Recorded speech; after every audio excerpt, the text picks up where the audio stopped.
Selamat datang ke Kelana Resort Seremban. Ini adalah Ramadan kami, adalah tema kami Ramadan Pekan Lama.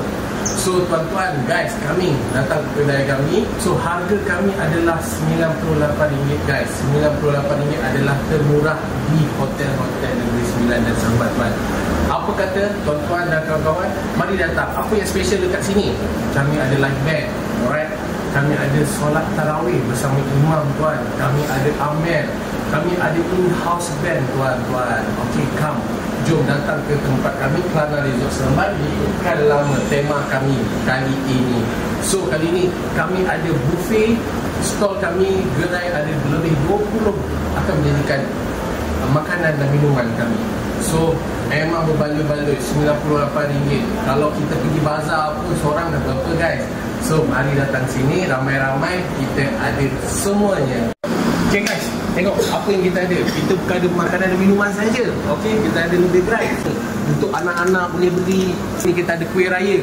Kuih raya kuih tradisional ni semua homemade guys. Ini ada buah-buah kesihatan guys. Dapur Kak Mak Zai. Okay, RM3 je. Kak, RM3 je wajibnya.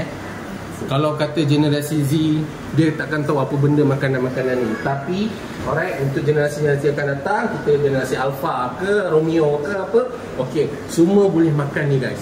Alright, apa lagi kita ada? Okey, ni boleh duduk ni tu. Berapa ni? RM30 kan. Ni kerepek bawang asli. Susah nak jumpa kat bandar. Ini bawang asli punya. Okey, memang kita masak homemade punya guys. Alright. So kita ada rempeyek. Rempeyek rangup. Ini zaman dulu mak-mak punya. Mak-mak, nenek-nenek punya. Okey guys. Berapa ni kak? 31 balang. 41 balang. So kalau makan sambil tengok TV kita boleh layan ni guys. Alright. So kita katakanlah nak beli untuk girlfriend tudung ke mak ke apa, kita ada tudung guys.